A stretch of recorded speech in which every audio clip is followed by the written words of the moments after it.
Bom dia, iniciamos agora um novo curso sobre a Lei 866 de 1993, que regula licitações e contratos da administração. Pois bem, nesse curso, na primeira parte, que iniciamos logo mais, nós veremos as disposições gerais da lei que aplicam-se tanto a licitações como a contratos administrativos. Numa segunda unidade, trataremos de licitações, numa terceira de contratos e encerraremos com as disposições finais e transitórias da lei. Sempre lembro ao pessoal no curso presencial que, apesar de ser relevante o conhecimento da doutrina e principalmente da jurisprudência em matéria de licitações e contratos, disparadamente, o mais importante é nós conhecermos as disposições, ou seja, a letra fria, a literalidade da Lei 86693.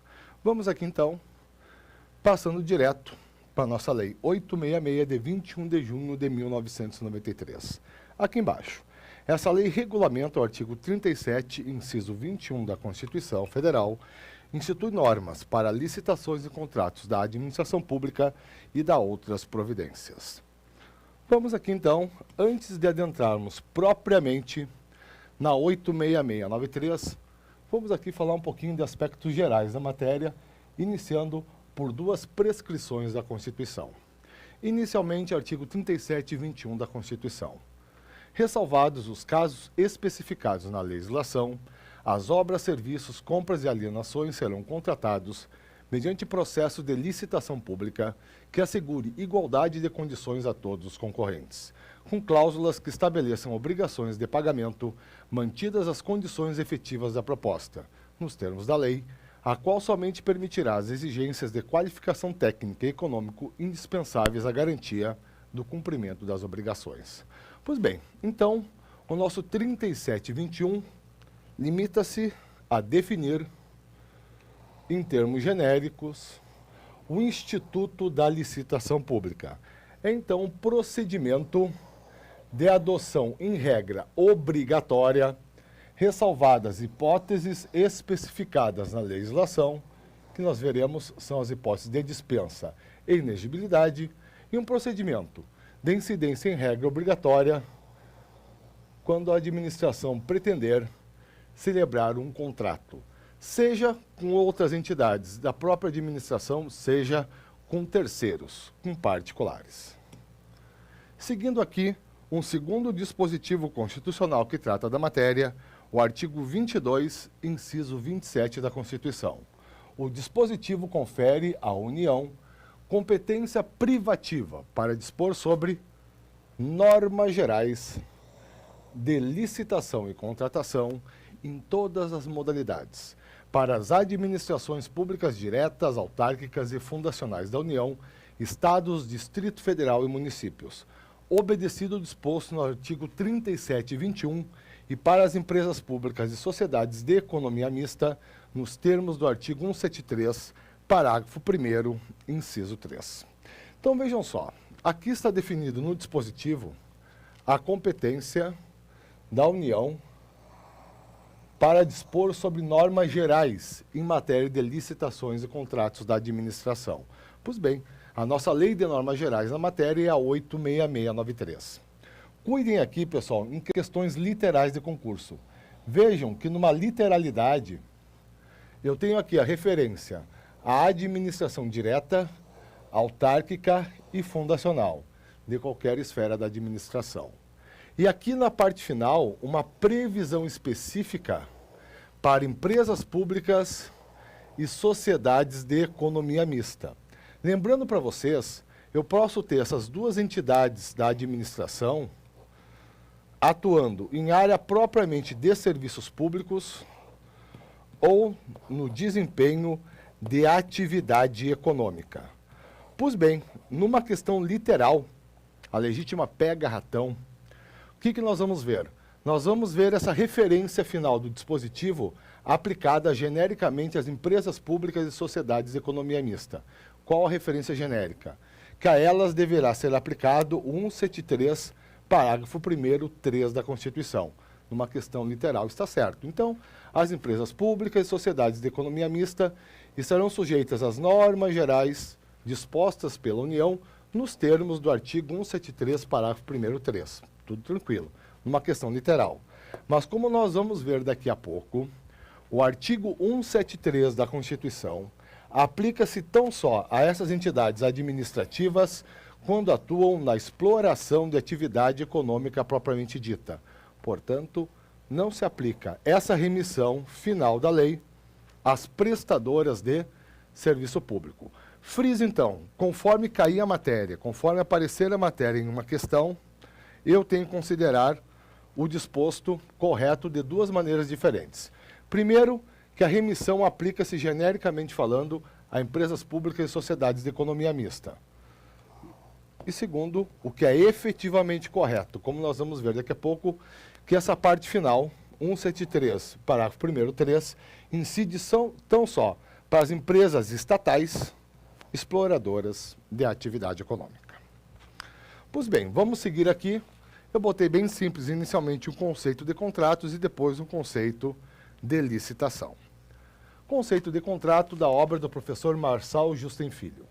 Acordo de vontades com efeitos vinculantes de que participa a administração pública e cujo objeto consiste numa prestação de dar, fazer ou não fazer algo economicamente avaliável. Pois bem, é na terceira parte do nosso curso que nós iremos tratar propriamente dos dispositivos da 8663 que tratam de contratos. Por enquanto, fica apenas essa ideia inicial. Trata-se nada mais do que um acordo de vontades com efeitos vinculantes para os contratantes e, em se tratando de contratos administrativos, como um dos signatários do contrato, eu sempre vou ter uma entidade política ou administrativa. Seguindo aqui, agora sim, nosso conceito de licitação, que vem da obra do professor Celso Antônio Bandeira de Mello. Vejam só, o que é a licitação? É o procedimento administrativo pelo qual uma pessoa governamental, pretendendo alienar, adquirir ou locar bens, realizar obras ou serviços, outorgar concessões, permissões de obra, serviço ou de uso exclusivo de bem público, segundo condições por ela estipuladas previamente, convoca interessados na apresentação de propostas, a fim de selecionar a que se revele mais conveniente em função de parâmetros antecipadamente estabelecidos e divulgados. Pois bem, o que eu quero destacar do conceito do professor? Então, a licitação nada mais é do que um procedimento administrativo, ou seja, um conjunto sequencial de atos com vistas à produção de um ato final, como a gente vai analisar rapidamente aqui na próxima página. Um procedimento que pode incidir sobre inúmeros tipos de objeto: alienações, aquisições, locações de bens, realização de obras ou serviços, outorga de concessão, permissão de obra, serviço ou mesmo de uso exclusivo de bem público. Enquanto procedimento, e a gente viu em momento anterior, a licitação é de regra obrigatória quando a administração pretender celebrar certo contrato. E ela tem, por princípio cardeal, entre outros, como nós vamos ver daqui a pouquinho, o princípio da isonomia. Ou seja, a administração, a partir de condições fixadas unilateralmente por ela, deve oportunizar a todos os eventuais interessados em celebrar o contrato a apresentação de suas propostas. E, ao final do certame, deve selecionar a que se revele mais conveniente à administração. Na sequência aqui, eu saí um pouco da sistemática ordinária do curso para apresentar para nós o quê, pessoal? Um panorama básico das principais fases da etapa externa do procedimento. Vamos aqui para não deixar dúvida. É usual, apesar de nem toda a doutrina trabalhar a matéria nesses termos, a gente destacar que o procedimento de licitação, ele se inicia, ele se desmembra, melhor dizendo,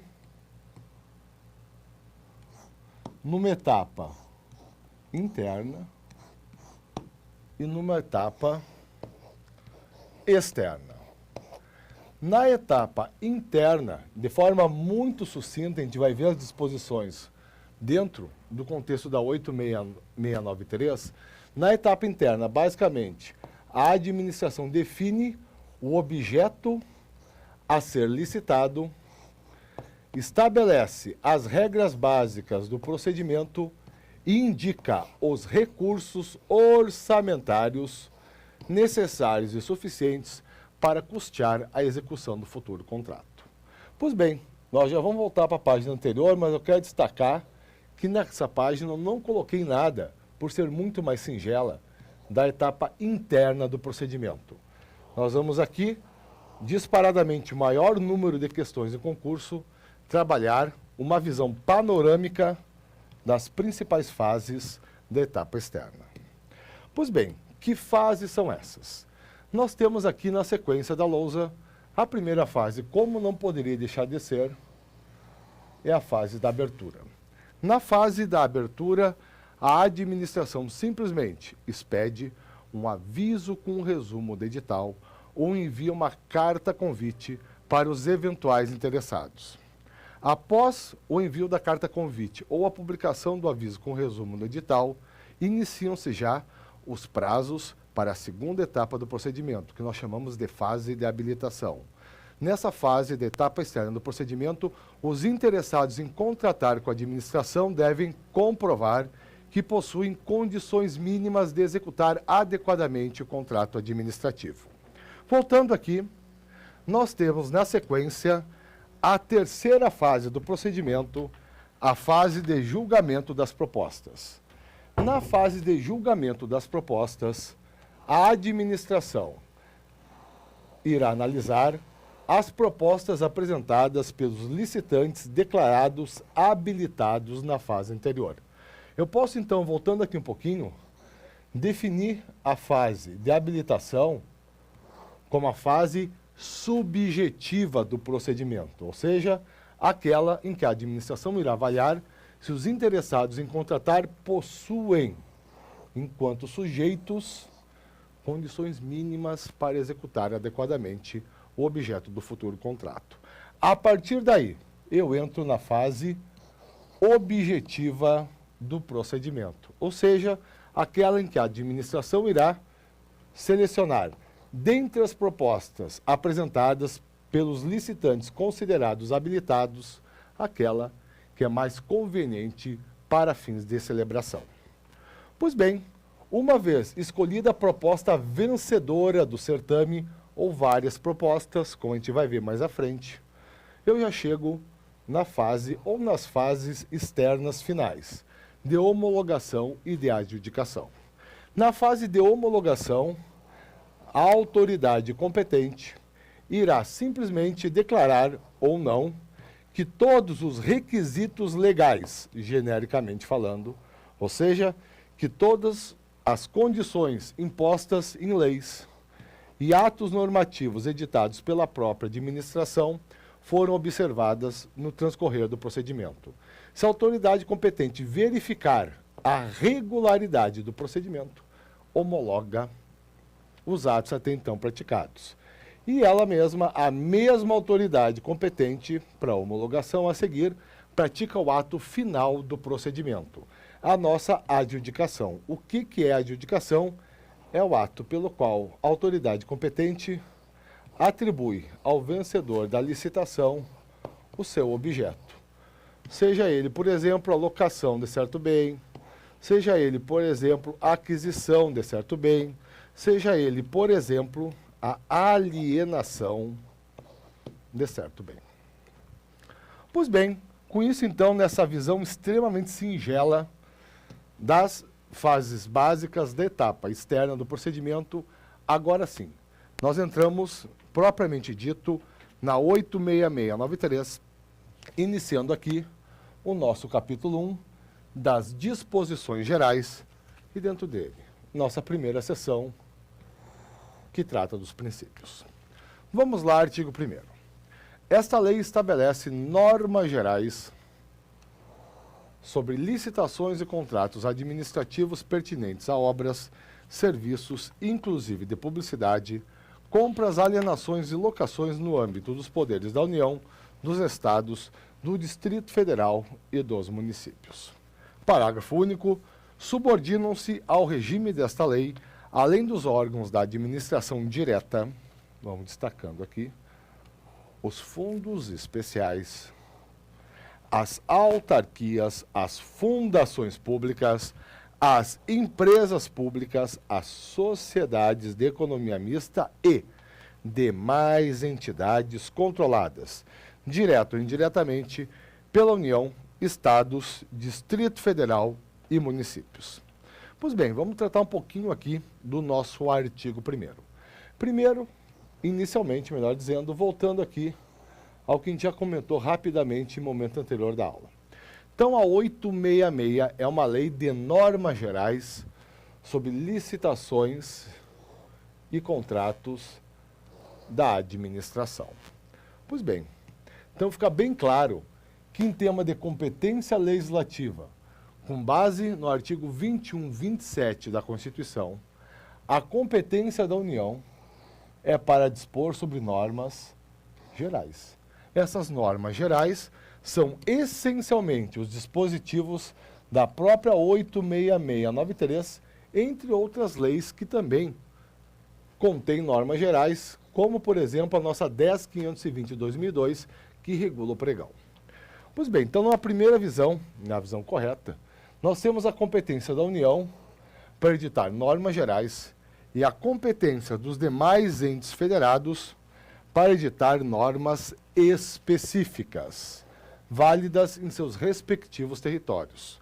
Até corrigindo aqui para não dar uma falsa impressão, a própria União, sem dúvida nenhuma, também tem competência para editar normas específicas, mas aí aplicáveis apenas à esfera federal.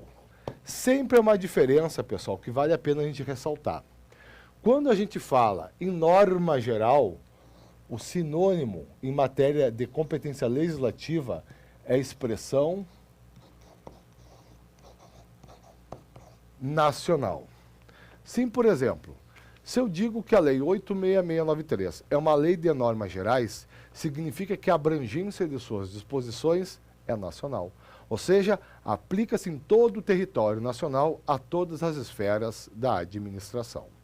Se eu digo, numa situação diferente, que a União está legislando normas de natureza federal, é bem singelo.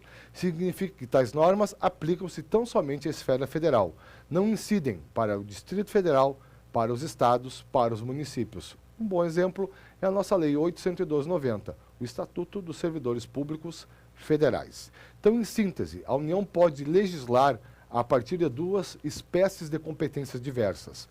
A competência de caráter nacional, a norma abrange todo o nosso território, em todas as esferas da administração, e a competência da natureza federal.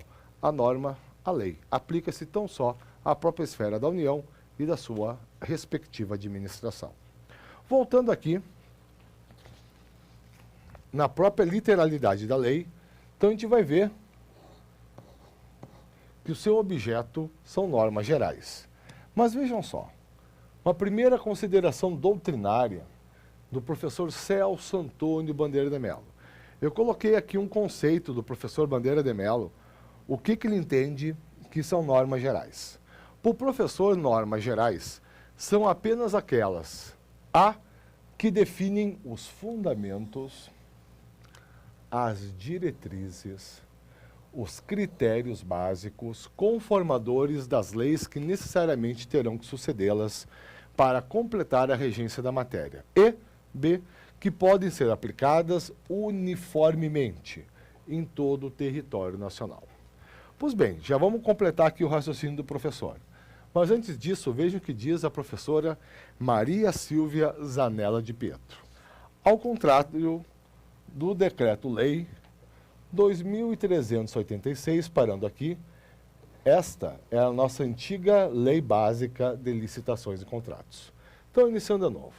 Ao contrário do Decreto-Lei 2.386, que pela norma do seu artigo 85, permitia separação entre normas gerais e específicas, a Lei 86693 já declara em seu artigo 1º que é composta inteiramente por normas gerais, o que a autora considera flagrantemente inconstitucional, porque nada deixa para que estados e municípios legislem em matéria de licitação e contrato administrativo.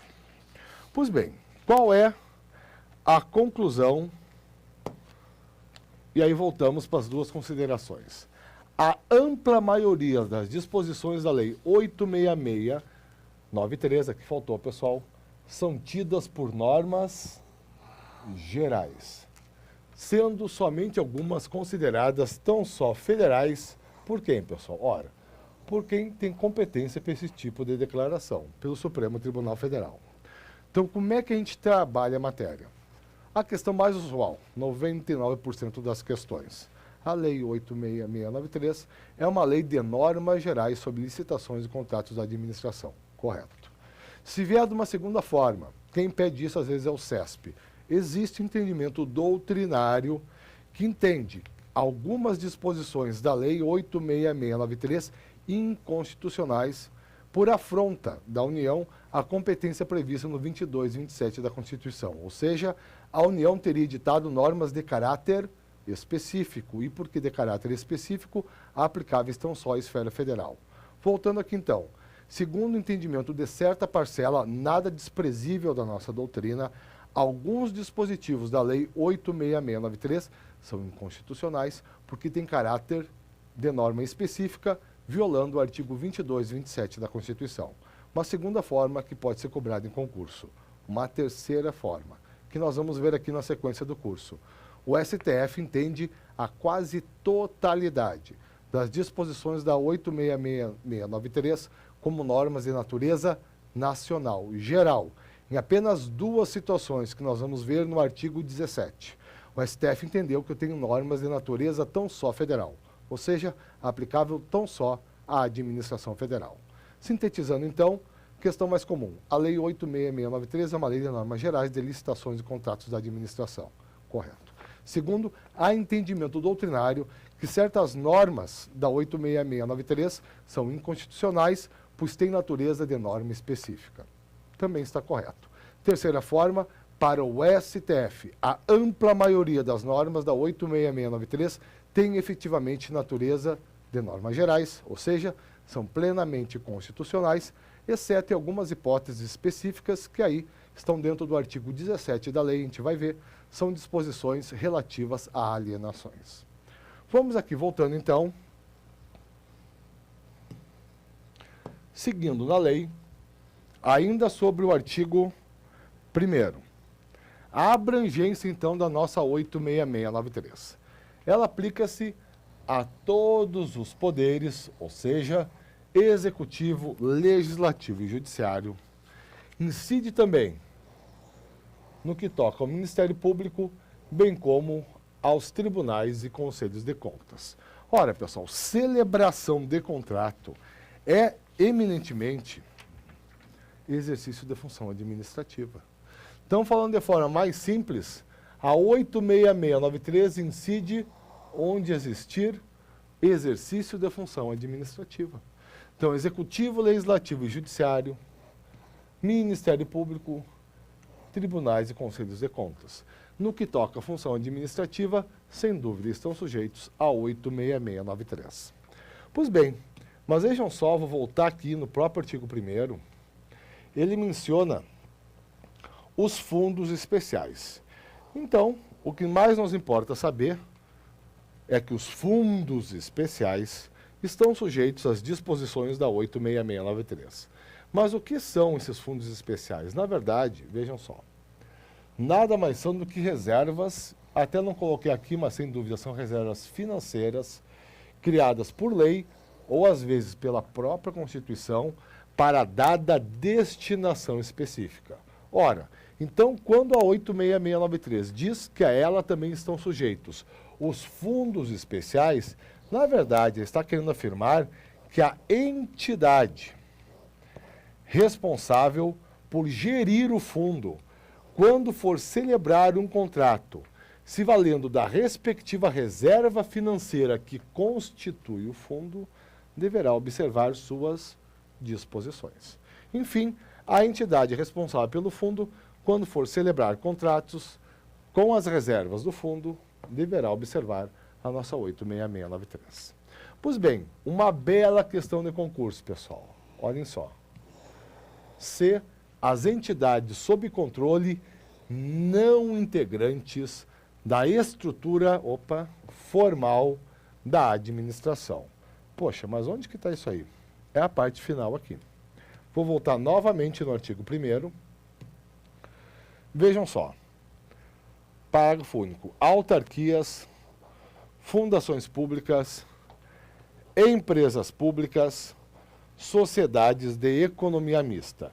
E aqui está, pessoal. E demais entidades controladas direta ou indiretamente pela União, Estados, Distrito Federal e municípios. Pois bem, essas entidades, como eu coloquei aqui, segundo o entendimento majoritário, não integram a estrutura formal da administração. Para a gente não se perder, pessoal, vamos relembrar aqui rapidamente. Quem integra a estrutura formal da administração? Quem a gente considera administração direta e indireta? Ora, sabemos que a administração direta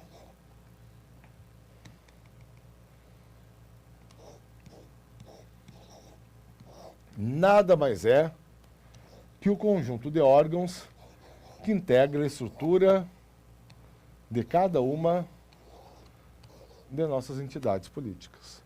Então, a administração direta é o conjunto de órgãos, ou seja, centros de competência despersonalizados, integrantes da estrutura da União, dos Estados, do Distrito Federal e dos municípios. Tranquilo, creio que aqui não há nenhuma dúvida. A dúvida pode haver aqui. Quem é a administração indireta? Ora, a administração indireta nada mais é do que o conjunto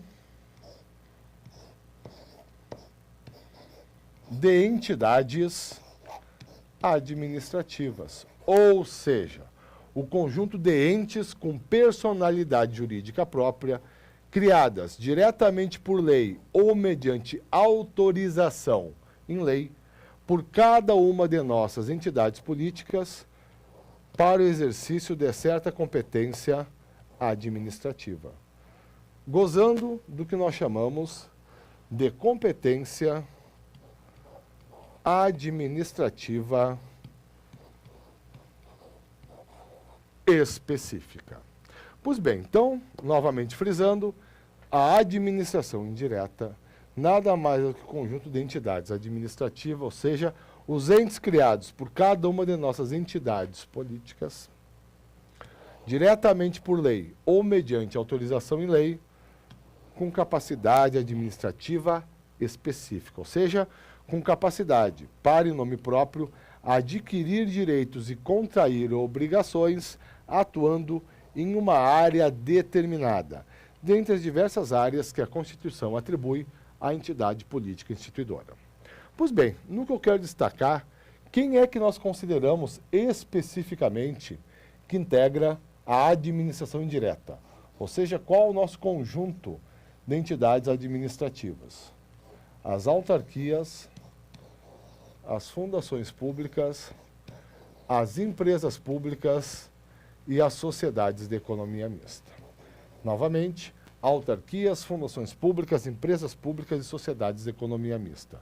Como é que eu chego a essa conclusão? Aqui. Constituição Federal, artigo 37, inciso 19. Esse dispositivo institui como obrigatório no procedimento de criação de qualquer dessas 4 espécies de entidades uma lei e uma lei específica. Esta lei, conforme o caso, irá criar diretamente a entidade e, conforme o caso, irá tão só autorizar a criação da entidade. Não quero me deter nas peculiaridades da regra, mas só destacar. Como é que eu defino que uma entidade integra a administração indireta? É fácil, aqui está. Ela integra a administração indireta quando é necessário lei específica no seu processo de criação. Pois bem, só é necessário lei específica para se criar autarquias, fundações públicas, empresas públicas e sociedades de economia mista. Paramos aqui nesse ponto.